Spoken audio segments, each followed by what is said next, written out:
देवी स्वरूपम देवी स्वरूपम प्रकृति स्वरूपम प्रकृति स्वरूपम प्रणम्यम प्रणम्यम प्रणम्यम प्रणम्यम। बोल माता आदि शक्ति जगजननी जगदम्बा माते की। इस पावन पवित्र तीर्थ स्थल पंजोसर तीर्थ सिद्धाश्रम से आज दीपावली के अति महत्वपूर्ण पर्व पर मैं अपने समस्त चेतनांशों, शिष्यों, माँ के भक्तों, श्रद्धालुओं सहित समस्त देशवासियों एवं विश्व जनमानस को अपने हृदय में धारण करता हुआ माता आदि शक्ति जगतजननी जगदम्बा का पूर्ण आशीर्वाद प्राप्त करता हुआ अपना पूर्ण आशीर्वाद आप समस्त लोगों को समर्पित करता हूँ। आज दीपावली का भी अति महत्वपूर्ण पर्व है। इस दीपावली के पर्व पर मैं अपने समस्त देशवासियों को पुनः एक बार अपना पूर्ण आशीर्वाद प्रदान करता हूँ।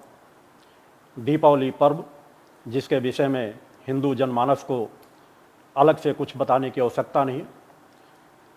सदियों से हम इस पर्व को मनाते चले आए हैं, आज भी मना रहे हैं। सायंकाल आप सभी लोग अपने अपने घरों में दीप जलाएंगे, आपके सभी घर प्रकाशित हों। साथ ही मैं आप सभी लोगों से आग्रह करना चाहूँगा कि कम से कम एक दीप आप सभी लोग अपने अपने घरों पर उन शहीदों के नाम पे अवश्य जलाएं जिन्होंने इस देश की आज़ादी के लिए अपने जीवन को कुर्बान किया और वर्तमान में सीमाओं की रक्षा करते हुए जो हमारे सैनिक इस देश की रक्षा के लिए अपने जीवन का सर्वस्व बलिदान दे करके आज हमें यह दिन प्रदान करते हैं कि हम आज स्वतंत्रता के साथ दीपावली पर्व मनाते हैं। तो कम से कम एक दीप उनके नाम के अवश्य जलाएं। साथ ही आज दीपावली के महत्वपूर्ण पर्व पर मैं समस्त देशवासियों को, हिंदू समाज को, खासकर सनातन धर्म को मानने वाले लोगों को यह जरूर कहना चाहूँगा कि आज अगर एक ज्योति जला सको तो अपने हृदय में, अपने अंतःकरण में अवश्य जलाओ। कुछ समय पहले आपने दशहरा पर्व मनाया, अनेकों क्षेत्रों में रावण जलाए गए, उन उत्सवों को भी आपने देखा होगा, अच्छी बात है। मगर उत्सव मना लेने से हमारे जीवन में कभी भी कोई परिवर्तन नहीं आता। उनसे हम कुछ सीख लें। क्या हमने अपने अंदर के अहंकार को, अपने अंदर के रावण का हमने वध किया है? क्या हमने अनीति, अन्याय, अधर्म का वध किया है? उस पर यदि हम कुछ कदम उठाएंगे तो शायद समाज में बहुत बड़ा परिवर्तन आएगा। आज भी आप घरों को प्रकाशित करें, अच्छी बात है। घरों को साफ, स्वच्छ, सुंदर बना करके रखें, पूजन करें, आराधना करें, अच्छी बात है। मगर यदि आप अपने अंतःकरण पे एक ऐसी ज्योति जला सके जो आपके अंदर के अंधकार को मिटा सके, अंधकार कुरीतियों के रूप में, अंधकार जो समाज में अज्ञानता फैली हुई है, अंधकार जो आप अनीति, अन्याय, अधर्म को ग्रहण करके शांत चित्त होकर के बैठे रहते हैं, अनीति, अन्याय, अधर्म को विरोध करने की क्षमता आपके पास नहीं आती, वह ज्योति जलाएं जिसे धर्म रक्षा, राष्ट्र रक्षा, मानवता की सेवा करने की प्रेरणा आपके अंदर से उपजे। अंतःकरण में यदि हम ज्योति जलाने में सफल हो जाते हैं तो सही मायने में दीपावली का पर्व बनाने का हमारा अधिकार बनता है। क्या समाज में नाना प्रकार की जो कुरीतियाँ फैली हुई हैं उनको दूर करने के लिए कोई बाहर से नहीं आएगा? उसके लिए आप एक ज्योति अवश्य जलाएं। इन सभी बिंदुओं पर मैं विचार देता रहूँगा।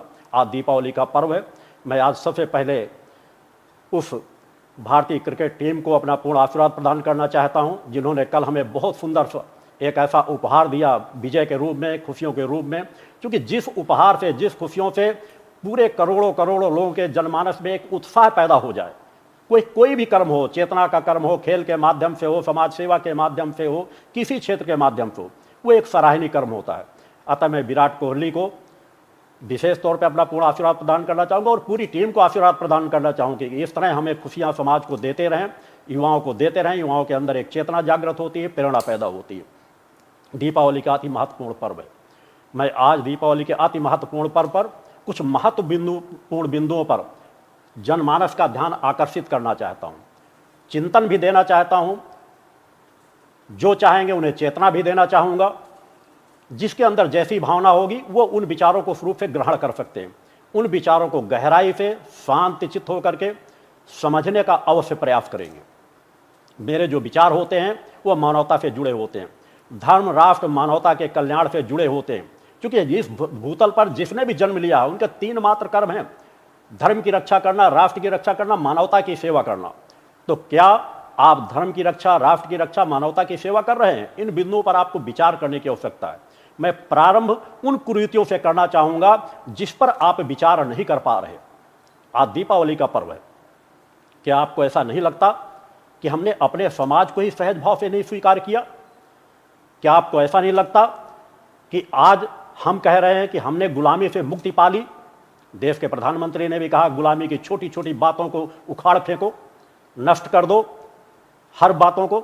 मगर जो एक सबसे बड़ी गुलामी, हम स्वतंत्र तो होना चाहते हैं, मगर हमने अपने अंदर कितने लोगों को गुलाम बना रखा है इसी समाज में, इसी देश में, अपने ही समाज में।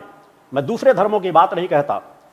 क्या हमको ऐसा नहीं लगता कि सनातन धर्म में ही हमारी कुछ बुराइयों, कुछ कुरीतियों के वजह से हो सकता है जो नियम बनाए गए थे वो गलत नहीं थे, जिन्होंने बनाया था उस समय गलत नहीं बनाया था, उन कार्य व्यवस्थाओं के आधार पर बनाया था, मगर कहीं न कहीं हमारी उन्हीं कुरीतियों, उन्हीं बुराइयों के वजह से हमने बहुत बड़े समाज को एकदम से गुलाम बना करके रखा है। मैं उस बिंदु पर जाना चाहता हूं, जातीयता के बिंदु पर जाना चाहता हूं।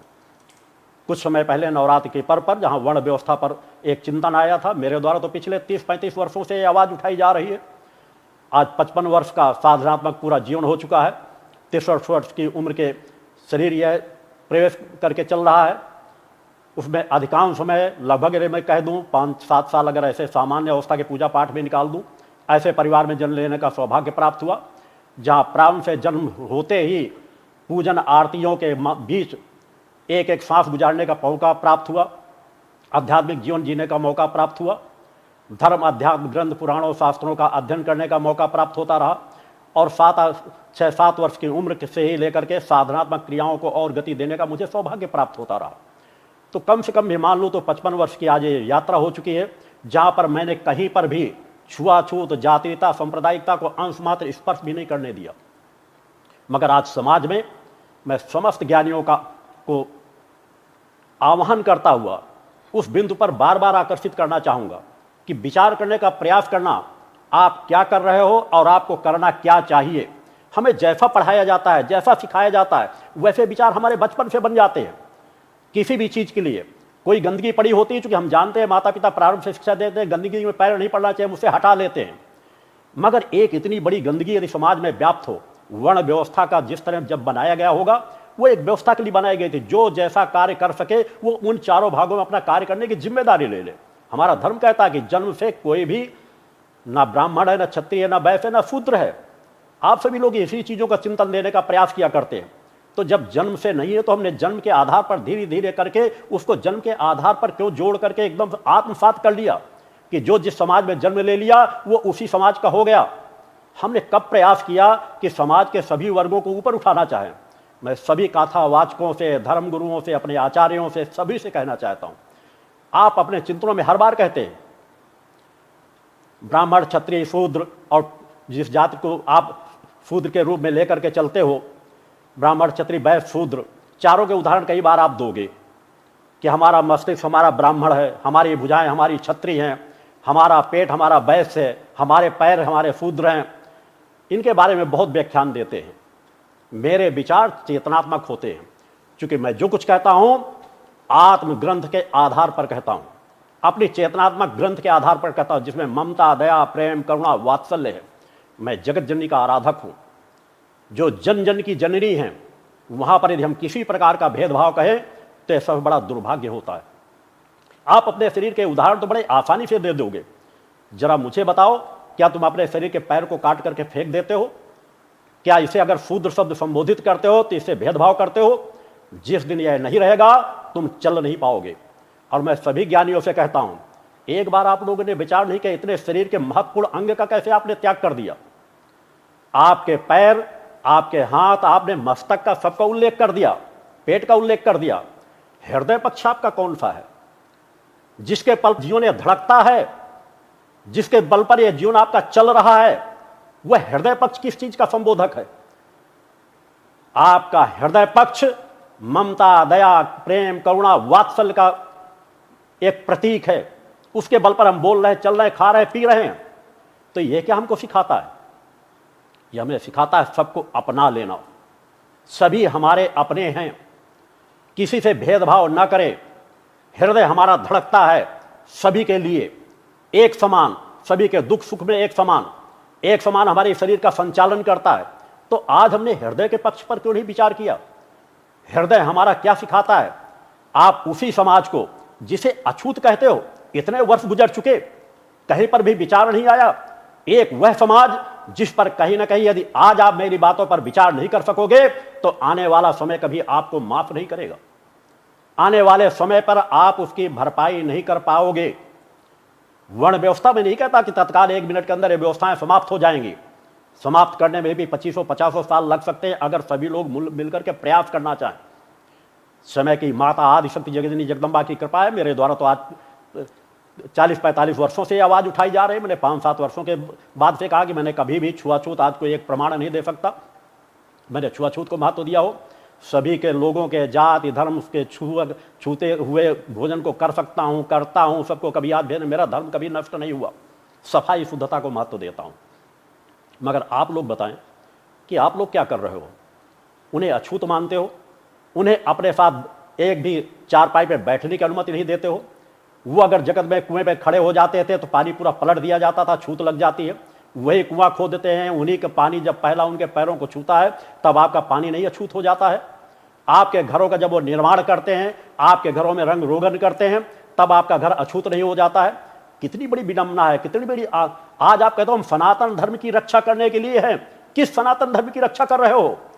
किस सनातन धर्म को आप आगे बढ़ाकर ले जाना चाहते हो? ये परंपराएं बनाई गई थी जहां कहीं पर भी भेदभाव नहीं था, छुआछूत नहीं था, विद्रोह की भावनाएं नहीं थी, ईर्ष्या की भावनाएं नहीं थी, अछूत की भावनाएं नहीं थी। धीरे धीरे करके हमने परंपरागत तौर पर उनको अज्ञानी बनाते चले गए। एक समाज को केवल हमने इसीलिए डाल दिया। इसी का परिणाम है हम मुगलों के गुलाम हुए। चूंकि वह राजा महाराज को सिखाया गया केवल क्षत्रिय शस्त्र उठा सकते हैं, उनको शस्त्र उठाने की अनुमति नहीं दी गई। अगर हमने जिस तरह अपने पूरे शरीर का आप उपयोग करते हो, हाथ पैर मस्तिष्क पेट वक्षस्थल का, अगर उनको भी उस तरह शस्त्र विद्या का ज्ञान कराया गया होता तो मेरा मानना है समाज का जो मेहनती वर्ग होता है, जिसे आप निचले वर्ग का अछूत मानते हो, उनके पास ज्यादा ताकत थी, उनके पास ज्यादा सामर्थ्य थी। उनके बीच से अनेकों योद्धा खड़े हो जाते जो एक एक योद्धा हजारों हजारों पर भारी पड़ता। मगर आप लोगों ने तब भी उस चीज पर विचार नहीं किया और उसका परिणाम था मुगलों की गुलामी, फिर अंग्रेजों की गुलामी। और आज भी वक्त है, आज हम आजाद हैं, हमें सोचने समझने का मौका है, पढ़ा लिखा समाज है। आज आवश्यकता है कि आप इस बिंदु पर विचार न करें कि आज जिस तरह से अगर आज सोचा जा रहा है कि कौन क्या कह रहा है, इस पर भूल जाइए। मैं ये कह दूं, हमें प्रायश्चित करने का यही सबसे ज्यादा उत्तम अवसर है। प्रायश्चित शब्द का संबोधन कर रहा हूं कि यदि आप अपने आप को सवर्ण मानते हो, मेरा जन्म भी ब्राह्मण परिवार में हुआ है, उच्च कुल में जन्म हुआ है, प्रारंभ से लेकर के आध्यात्मिक जीवन में पूरा जीवन व्यतीत किया गया है। उसके बाद भी मेरे द्वारा कहा जा रहा है कि प्रायश्चित करने का वक्त है कि आज हम सचेत हों उस समाज को, जिस समाज पर हम सबसे ज्यादा, हमने अगर ये कह दे सबसे ज्यादा उनके ऊपर अत्याचार हुआ है। गालियों का संबोधन, अछूत, वो जूते पहन के दरवाजे से नहीं निकल सकते, वो घोड़ी पे बैठकर अपनी शादी में बच्चे उनके नहीं जा सकते, क्या हमने उन्हें दिया? हम कैसे ज्ञानी हैं? ब्राह्मण वह होता है जो सबको अपने हृदय में आत्मसात कर सके, अपने ब्राह्मणत्व के ज्ञान से सब लोगों को ज्ञान दे करके ऊपर ऊंचा उठा सके। यदि वह शुद्धता सफाई से रहता है तो दूसरों की शुद्धता सफाई का ज्ञान उन्हें प्रदान कर सके। आप कहते हो सुअर पालते हैं, सुअर पालने का काम आप लोगों ने कराया, अपराधी आप हो। जो आप सनातन धर्म के रक्षक अपने आप को कहते हो, उन्हें क्यों नहीं अच्छा कार्य दिया गया? वह भी प्रशासनिक अधिकारी होते, उन्हें भी व्यवसाय का कार्य सिखाया गया होता, तो उन्हें सुअर पालने की क्या आवश्यकता पड़ती? और सुअर पाल करके आप लोगों के घरों की गंदगी ही साफ कराते रहे हैं। नहीं, आप लोगों के घर बदबू से भर चुके होते। उस समाज को, जो समाज सबसे ज्यादा सेवा करता रहा, उस समाज को जिसे हृदय से लगाना चाहिए, जिस समाज को अपने पास सम्मान से बिठाना चाहिए, यह सामान्य अत्याचार नहीं हुआ। आज अगर विरोध उस समाज के द्वारा किया जा रहा है तो उसको सुनने की भी कुछ क्षमता रखो। सनातन धर्म में हम आज एक बहुत बड़े समाज को काटते चले जा रहे हैं। आज कहा जा रहा है लोग धर्म परिवर्तन कर रहे हैं। धर्म परिवर्तन करने के लिए हमने उन्हें बाध्य कर दिया है। अरे जो धर्म सबको एक समान स्थान न दे सके, छुआछूत करे, वह वास्तव में सनातन धर्म नहीं हो सकता। उस पर सचेत हो, उस पर सोचो, उस पर विचार करो। कैसा धर्म आप चला रहे हो? हमारा सनातन धर्म सबको अपनाने की बात कहता है। हमारे शरीर में, इसीलिए इन सब चीजों की व्याख्या हमारे पूरी ऋषियों मुनियों ने किया कि जिस तरह हमारा शरीर है, हाथ पैर हृदय वक्षस्थल है मस्तिष्क है, जिस तरह यह कार्य कर रहे हैं, उसी तरह समाज के सभी वर्गों को हम अपना मान करके चले। हम अपने हाथों से अपने हाथ पैर की सेवा करते हैं, उस पर विचार करने की जरूरत है। आरएसएस के प्रमुख मोहन भागवत के द्वारा भी आवाज उठाई गई है, उसे हाथों हाथ लेना चाहिए। मेरे द्वारा सबसे पहले उसका स्वागत किया गया, मगर कुछ चंद लोगों ने इस बात का भी विरोध किया। विरोध होते रहते हैं, जब भी समाज में कोई नया परिवर्तन डाला जाता है तो विरोध उठते हैं, मगर यह विचार करना चाहिए कि यह परिवर्तन करने योग्य विचार हैं या नहीं। आने वाले समाज में हम अपने समाज को संगठित करने के लिए क्या रास्ता तय करेंगे? आज विदेशी ताकतें समाज के इन वर्गों को छोटा छोटा सहयोग करके, उनको दिशा भ्रमित करके, देवी देवताओं के प्रति गलत तरीके की जानकारियां देकर के, चूंकि उनको हमने ज्ञान दिया ही नहीं। ब्राह्मणों, पढ़े लिखे लोगों, जो अपने आप एक बार विचार करना कि आपने दिया क्या है, यही संकल्प कराते हो ना कि वेदों का ज्ञान इन कास्टों को नहीं देना, तो वो कास्ट यदि आपको आज गालियां दे रहे हैं तो कुछ गलत नहीं कर रहे हैं। आपका धर्म था कि अपने धर्म के लोग, भले आपके उच्च वर्ग के लोग वह ज्ञान न प्राप्त कर, मगर उन्हें वह ज्ञान देते। स्तर उठाना तो ब्राह्मणों का कार्य है ना। ब्राह्मणों का कार्य है ज्ञान देना, शिक्षा देना। शिक्षा देने में भेदभाव नहीं किया जाता। भेदभावों के परिणाम हमने महाभारत काल में भी देखे हैं और वर्तमान काल में भी देख रहे हैं। काशीराम, मायावती और आज चंद्रशेखर, रावण जैसे लोग क्यों समाज में पैदा होते हैं? वह गलत नहीं पैदा होते, आज पैदा हो रहे हैं। यदि आप लोग आज भी विचार नहीं करोगे तो आगे इससे 10 गुना ज्यादा पैदा होते रहेंगे। गलत नहीं है, मैं गलत नहीं मानता। निश्चित है, जब उनके द्वारा गलत संबोधन किया जाता है तो मेरे द्वारा वहां भी टोका जाता है कि अगर एक पक्ष से गलतियां हुई तो दूसरा पक्ष गलती ना करे। तब कहां चले गए थे सब आचार्य, जब तिलक तराजू और तलवार इनको मारो जूते चार, ये शब्द संबोधन किए जा रहे थे? किसके पास जवाब देने की क्षमता थी? उसी ताकत ने उत्तर प्रदेश की सत्ता पर भी अपने आप को काबिज किया। तब आप कहां चले गए थे? आज आप कहां क्या कर रहे हो? मैंने तब भी आवाज उठाई थी। मेरा यज्ञ चल रहा था, रीवा का यज्ञ है, कैसे उन चीजों मेरे यज्ञों में देख लेना। मैंने उस समय भी कहा था, किसी विरोध के लिए नहीं, उस समाज को अपनाता हुआ, चूंकि उस समाज को मैं सबसे प्राथमिकता देता हूं। उस समय भी मैंने कहा था कि अगर समाज में दूसरा कोई नहीं तो आज एक ब्राह्मण जीवित है, जो ब्राह्मणत्व की शक्ति क्या होती है, वाक शक्ति से कोई देखना चाहे तो वाक शक्ति से करके दिखा दूंगा, कर्म क्षेत्र से कर देखना चाहे तो कर्म क्षेत्र से करके दिखा दूंगा। ब्राह्मण की ताकत क्या होती है, ब्राह्मण की क्षमता क्या होती है। अगर सच्चा ब्राह्मण होता है तो किसी से भेदभाव नहीं करता, किसी से छुआछूत नहीं करता। और उसी समय मैंने 2 भविष्यवाणी इसीलिए की थी कि आने वाले 25 वर्षों के बाद एक